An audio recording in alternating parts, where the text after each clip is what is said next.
Hello everyone, welcome back to my channel.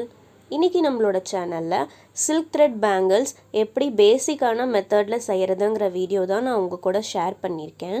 இது நம்ம வீட்ல இருக்க நம்மளோட பழைய வளையலை வச்சு நல்லா silk thread யூஸ் பண்ணி சூப்பரான பேங்கிளா மாத்தலாம். இது பிகினர்ஸ் கூட ஈஸியா புரியுற மாதிரி ஒரு ஸ்டெப் பை ஸ்டெப்பா நான் சொல்லிருக்கேன் फ्रेंड्स. கண்டிப்பா வீடியோவை ஸ்கிப் பண்ணாம ஃபுல்லா பாருங்க, உங்களுக்கு ரொம்ப யூஸ்ஃபுல்லா இருக்கும். வீடியோக்குள்ள போறதுக்கு முன்னாடி நம்ம தியாஸ்ரீ கிச்சனுக்கு இன்னும் சப்ஸ்கிரைப் பண்ணாதவங்க ரெட் கலர் சப்ஸ்கிரைப் பட்டனை பிரஸ் பண்ணி பக்கத்துல இருக்க பெல் ஐகானை கிளிக் பண்ணி ஆல் கொடுத்துக்கிட்டீங்கன்னா நான் எப்போ வீடியோ போட்டாலும் உங்களுக்கு நோட்டிஃபிகேஷன் வந்துடும். இப்போ நம்ம மெட்டீரியல்ஸ் என்னென்ன தேவைன்னு பார்க்கலாம் ஃப்ரெண்ட்ஸ். நம்ம இன்னைக்கு பேசிக்கான மெத்தட் தான் பார்க்க போகிறோம். ஸோ அதுக்கு என்னென்ன பொருள் வேணும்னா, ஃபஸ்ட்டு ஒரு க்ளூ, நீங்கள் என்ன டைப் ஆஃப் க்ளூ வேணாலும் எடுத்துக்கலாம். நம்ம ஃபெவிகால், ஃபெவிபாண்ட் அந்த மாதிரி எது வேணாலும் எடுத்துக்கலாம். 15 ருபீஸ் தான். நெக்ஸ்ட்டு ஒரு சிசர் நம்ம த்ரெட்டை கட் பண்ணுறதுக்கு. அடுத்தது பேங்கிள்ஸ், நம்ம வீட்டில் வேஸ்ட்டாக இருக்க பேங்கிள்ஸ். பிளாஸ்டிக் யூஸ் பண்ணுங்கள், கண்ணாடி யூஸ் பண்ணாதீங்க. மெட்டல், பிளாஸ்டிக் அந்த மாதிரி எது வேணாலும் யூஸ் பண்ணிக்கலாம். அதுக்கப்புறம் நம்மளுக்கு சில்க் த்ரெட்டு தேவை. சில்க் த்ரெட்டு நீங்கள் ஒரு ரோல் மட்டும் வாங்கிக்கலாம், அப்படி இல்லைனா இந்த மாதிரி ஒரு பாக்ஸே நம்மளுக்கு பிடிச்ச கலர்ஸில் மட்டும் தேவைப்படுற கலர்ஸ் நம்ம வாங்கிக்கலாம்.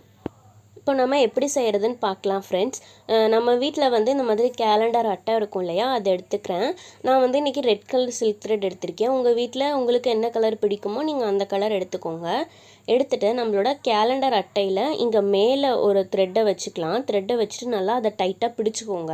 அதை விட்டுட்டிங்கன்னா எல்லாமே பிரிஞ்சு வந்துடும். அதை பிடிச்சிட்டு நம்ம அட்டை ஃபுல்லாக நம்ம ரோல் பண்ணிக்கணும். இந்த மாதிரி ரோல் பண்ணிவிட்டு நம்ம 25 லைன்ஸ் வரைக்கும், 25லேருந்து 30 லைன்ஸ் வரைக்கும் நீங்கள் ரோல் பண்ணிக்கலாம். இந்த மாதிரி உங்களுக்கு இது கொஞ்சம் கோணையாக மானலாக தான் போனாலும் பரவாயில்ல. ஆனால் டைட்டாக நீங்கள் சுற்றணும். டைட்டாக சுற்றுனீங்கன்னா தான் எல்லாமே கரெக்டாக நிற்கும், இல்லைனா எல்லாமே பிரிஞ்சு வந்துடும். அதே மாதிரி இந்த ஃபஸ்ட்டு நீங்கள் வச்ச த்ரெட்டை வந்து நல்லா டைட்டாக பிடிச்சிக்கணும். இப்போ பாருங்கள், நான் எல்லாமே வந்து ஒட்டுக்கா ஜாயின் பண்ணிட்டேன். நான் 25 லைன்ஸ் சுற்றிருக்கேன். உங்களுக்கு வேணும்னா நீங்கள் 30 கூட சுற்றிக்கலாம், ஒன்றும் தப்பு கிடையாது.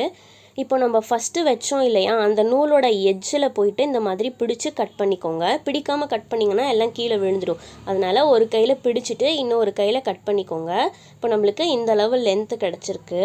இதில் வந்து நம்ம மேலே க்ளூ அப்ளை பண்ணிக்கலாம். க்ளூ அப்ளை பண்ணால் எதுவுமே பிரிஞ்சு போகாமல் அப்படியே நல்லா டைட்டாக உங்களுக்கு ஒட்டிக்கும். இப்போது இந்த அளவு லென்த் இருக்குது பாருங்கள். ஒரு சைடு மட்டும்தான் நான் க்ளூ அப்ளை பண்ணியிருக்கேன், இன்னொரு சைடு க்ளூ அப்ளை பண்ணலை. இப்போது இந்த கார்னரில் இருக்கிறதும் வந்து கோணைய நேரியமாக இருக்கு இல்லையா, அதையும் நம்ம கட் பண்ணி ஈக்குவல் ஷேப் பண்ணிடலாம். இப்போ ஒரு வளையல் எடுத்துகிட்டு அதில் அடிப்பாகத்தில் கொஞ்சமாக கம் தடவிக்கோங்க.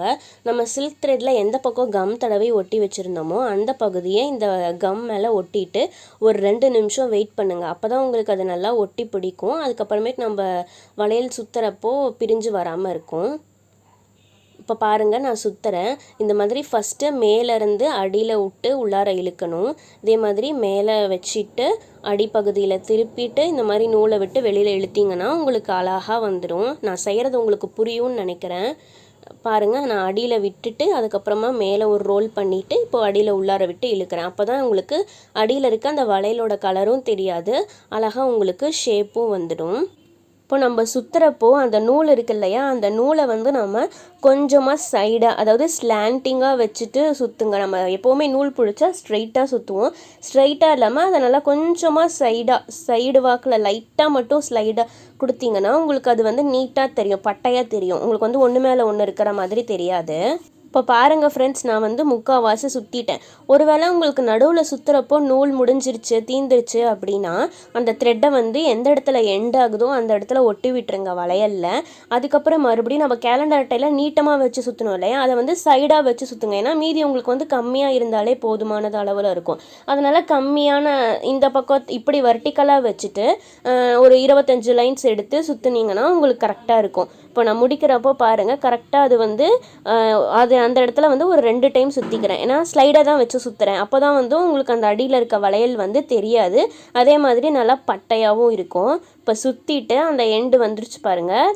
எண்டு வந்ததுக்கு அப்புறமேட்டு நம்ம கத்திரிக்கோல் வச்சு கட் பண்ணிடலாம். கட் பண்ணுறப்போ இந்த இடத்துல நல்லா பிடிச்சிட்டு கட் பண்ணுங்கள். விட்டுட்டிங்கன்னா, லூஸாக விட்டுட்டிங்கன்னா அப்படியே எல்லாமே பிரிஞ்சு வந்துடும், டோட்டல் டேமேஜ் ஆகிடும். அதனால் டைட்டாக அந்த இடத்துல கட்டை விரலில் வச்சு அழுத்தி பிடிச்சிட்டு அதுக்கப்புறமேட்டு கட் பண்ணுங்கள். அப்புறமேட்டும் இதை பிடிச்சிக்கிட்டு நம்ம க்ளூ அப்ளை பண்ணலாம். க்ளூ அப்ளை பண்ணிவிட்டு அதை நல்லா மடக்கி விட்டுருங்க. அந்த நூல் தெரியாத மாதிரி அதை அப்படியே ஒட்டி விட்டுட்டிங்கன்னா உங்களுக்கு சூப்பராக ரெடி ஆகிடும். அவ்வளோதான் ஃப்ரெண்ட்ஸ், இதுதான் பேசிக்கான மெத்தட். நம்ம சில்க் த்ரெட் பேங்கில் ரோல் பண்ணுறதுக்கு பேசிக் மெத்தட் இதுதான். நான் 2 வளையல் செஞ்சுருக்கேன். நம்ம இப்படியவும் செஞ்சு ஒரு கைக்கு போட்டுக்கலாம்.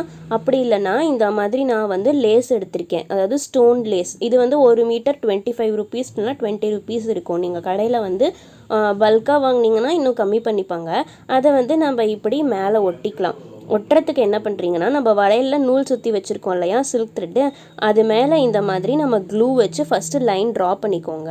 ட்ரா பண்ணிவிட்டு அது மேலே நம்ம இந்த ஸ்டோன் லேஸை வந்து நம்ம இப்படி ஒட்டி விட்டுடலாம். நம்மளுக்கு மீதி பத்தாது. உங்களுக்கு வந்து பழக்கம் இருக்குது அப்படின்னா ஃபுல்லாகவே ஃபஸ்ட்டு க்ளூ அப்ளை பண்ணிட்டு அதுக்கப்புறமேட்டு ஸ்டோன் ஒட்டுங்க. அப்படி இல்லைனா கொஞ்சம் கொஞ்சமாக பாதி பாதியாக உங்களுக்கு கரெக்டாக அந்த லைன் வந்து ஸ்ட்ரெயிட்டாக வரணும், இல்லைனா கோலையும் நேலையுமாக இருக்கும். அதனால் வந்துட்டு கொஞ்சம் கொஞ்சமாக க்ளூ அப்ளை பண்ணிவிட்டு அதுக்கப்புறம் அந்த செயினை வந்து அப்படியே ஒட்டிடுங்க. இந்த க்ளூ வந்து காஞ்சதுக்கப்புறம் உங்களுக்கு தெரியாது, நீங்கள் பயப்பட வேண்டாம். என்னடா ஒயிட் கலரில் இருக்குது, அப்போ வளையல் வந்து ஒயிட் கலரில் தெரியுமே அப்படின்ட்டு. அப்படிலாம் உங்களுக்கு தெரியாது ஃப்ரெண்ட்ஸ். நீங்கள் நல்லா அது காஞ்சதுக்கு அப்புறமேட்டு பார்த்தீங்கன்னா உங்களுக்கு எதுவுமே அந்த ஒயிட் கலரை நம்ம க்ளூ போட்டு ஒட்டி இருக்கிறதே தெரியவே தெரியாது. ஸ்டோன் லேஸ் மட்டும் நீட்டாக அழகாக உங்களுக்கு தெரியும். இந்த மாதிரி நான் வளையல் ஃபுல்லாக ஒட்டிக்கிறேன். லாஸ்ட்டாக அந்த எட்ஜ் வரும்போது பாருங்கள், நம்மளுக்கு எந்த அளவு அந்த ஸ்டோன் லேஸ் எண்டு வரைக்கும் வேணுமோ அந்த அளவு வச்சுட்டு கத்திரிக்கோல் வச்சு கட் பண்ணிவிட்டு அந்த இடத்த அப்படியே நம்ம க்ளூ போட்டு ஒட்டிடலாம். எக்ஸ்ட்ராவாக க்ளூ தேவைப்பட்டால் போட்டு ஒட்டிட்டிங்கன்னா அவ்வளோதான், சூப்பரான சில்க் த்ரெட் பேங்கிள் சிம்பிள் மெத்தடில் ரெடி. அவ்வளோதான் ஃப்ரெண்ட்ஸ், நல்லா இது ட்ரை ஆகிடுச்சு. நம்மளோட ஒட்டின அந்த ஒயிட் கலர் கம் கூட பாருங்கள் எதுவுமே தெரியல காஞ்சதுக்கப்புறமேட்டு. நம்மளோட பழைய வளையலை எவ்வளோ சூப்பராக அழகான வளையலை நம்ம மாற்றிட்டோம். சிம்பிளான மெத்தடில் சிம்பிள் டிசைன் ஸ்டோன் ஒர்க் டிசைனில் நான் உங்களுக்கு இன்றைக்கி காமிச்சிருக்கேன். கண்டிப்பாக இந்த வீடியோ யூஸ்ஃபுல்லாக இருக்கும்னு நான் நம்புகிறேன். இன்னொரு விஷயம் ஃப்ரெண்ட்ஸ், கண்டிப்பாக இதை வந்து நீங்கள் தண்ணியில் போட்டுறாதீங்க. தண்ணி பட்டுச்சுன்னா உங்களுக்கு அந்த நூல் எல்லாமே பிரிஞ்சு வந்துடும். அதனால் தண்ணியில் இடப்படாமல் பார்த்துக்கோங்க. இந்த வீடியோ உங்களுக்கு யூஸ்ஃபுல்லாக இருந்தால் உங்கள் ஃப்ரெண்ட்ஸ் அண்ட் ஃபேமிலிக்கு லைக் பண்ணி ஷேர் பண்ணுங்கள்.